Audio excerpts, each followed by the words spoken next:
Inilah kata yang terbesit dalam benak saya, Ustaz. Oh begitu. Baik. Jadi akhirnya terbuka juga ya. Dulu saya seorang praktisi riba. Sebelum hidayah datang kepada istri dan saya. Sekarang saya sudah keluar 3 bulan. Sampai detik ini saya masih menganggur.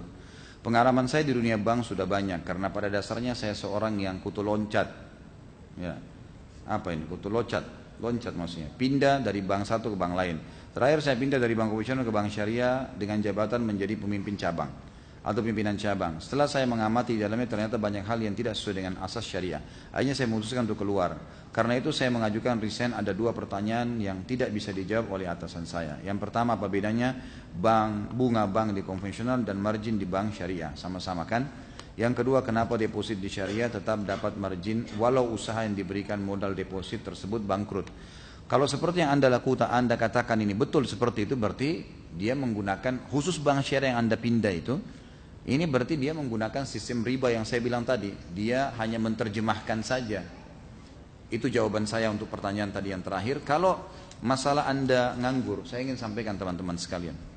Semua orang yang meninggalkan perbuatan yang tadinya salah secara syar'i kepada perbuatan yang benar harus digarisbawahi. Semuanya melalui proses. Semua melalui proses. Anda pasti melalui proses. Seperti gini, kita lagi lapar. Minta sama Allah dihilangkan lapar. Bagaimana? Hilang tiba-tiba laparnya? Ya Allah, saya lapar, hilangin lapar saya. Hilang tiba-tiba laparnya? Atau gimana? Dapat makanan, dikunyah dulu, ditelan dulu, baru hilang laparnya. Capek, ya Allah capek, Allah buat ngantuk, tidur. Berapa jam bangun baru hilang capeknya. Ada proses. Pindah dari sebuah perbankan konvensional misalnya ribawi, kemudian karena tahu itu haram, kemudian kita pindah. Ada proses. Saya tahu salah seorang ikhwah, setahun malah, bahkan lebih dari setahun dia pindah dari seorang yang punya jabatan yang tinggi, kemudian dia berhenti dan akhirnya dagang-dagang gitu kan. Tapi setahun prosesnya. Memang ada proses. Nikmatin proses itu. Ada sebuah materi dari motivasi pengembangan potensi diri SDM itu. Saya pernah mengisi pelatihan untuk peningkatan SDM. Maka salah satu yang saya bahas adalah nikmatin proses segala sesuatu. Ada proses. Proses itu sebenarnya akan membuat kita klimaks dalam menikmati tujuan yang kita sedang jadikan target. Menikmatin proses. Orang kalau makan teman-teman sekalian buru-buru, dia tidak nikmatin proses pengunyaannya, penelanannya, tidak enak. Coba kalau antum lagi di pesawat, makanannya sedikit. Sebenarnya makanannya sederhana. Cuma 2 potong daging, sedikit sayur. Tapi kenapa orang seperti menikmatin sekali? Karena dia menikmatin prosesnya. Nggak ada lagi makanan lain, gitu kan? Ya udah dinikmatin sama dia prosesnya. Tapi kalau di rumah macam-macam, ada teri, ada kacang, ada sambal, ada tempe. Tapi karena buru-buru makan nggak dinikmatin tuh.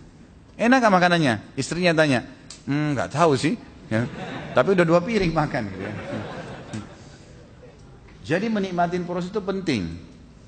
Kalau orang transisi kata ulama dari perbuatan haram ke perbuatan yang halal, transisi itu manfaatnya ada dalam Islam, yaitu pembersihan dosa dan peninggian derajat.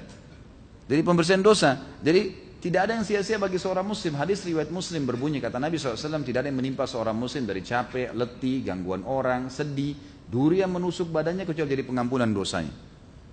Jadi proses itu pembersihan dosa tuh. Jadi kita nikmatin saja, gitu kan? Menikmatin saja. Dan insya Allah saya dengan izin Allah, Allah yang menjadi penjamin dalam masalah ini. Saya cuma mengatakan insya Allah orang yang meninggalkan haram pasti dijamin oleh Allah Subhanahu Wa Taala. Karena Nabi SAW mengatakan, man taraka syai'an lillah abdalahu khairan min. Siapa yang meninggalkan sesuatu karena Allah, dia tahu itu haram, dia tinggalkan, abdalahu khairan min. Pasti Allah ganti untuk yang lebih baik. Ya. Pasti Allah ganti untuk yang lebih baik. Itu jaminan. Tapi memang ada prosesnya. Nikmatin prosesnya. Insya Allah akan ada ujungnya. Fa inna ma'al usri yusra. Inna ma'al usri yusra. Di setiap kesulitan ada kemudahan. Diulangi sama Allah dengan harfut ta'kid, memastikan inna. Sesungguhnya setiap kesulitan ada kemudahan. Memang begitu.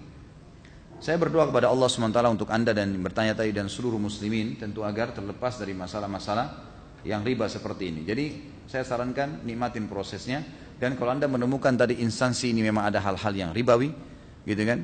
Saya sarankan bertanya pun mungkin bisa saja pimpinan cabang atau pimpinan anda mungkin tidak paham. Karena banyak teman-teman juga yang di bank syariah memang bukan seorang alim. Dia bukan alim, dia hanya praktisi perbankan. tahu secara administratif, kemudian dia masuk, lalu kemudian dia menghafal lah istilah-istilah itu lalu diterapkan. Jadi memang harus berbicara sama dewan syariahnya. Tanya pada dewan, mana dewan syariah? Siapa dewan syariah di sini? Si fulan, Ustadz fulan, Kiai fulan, minta teleponnya, komunikasikan masalah itu. Karena saya terus terang sekali lagi saya tidak tahu secara internal ya seperti apa sistem. Karena ini untuk menjawab dia sama atau tidak butuh betul-betul memilah satu persatu apa yang ada di sana, lalu dipertemukan secara syar'i seperti apa baru bisa. Tapi mohon maaf bukan saya bidangnya, saya tidak di situ, saya tidak tahu karena saya tidak pernah masuk sampai ke dalam.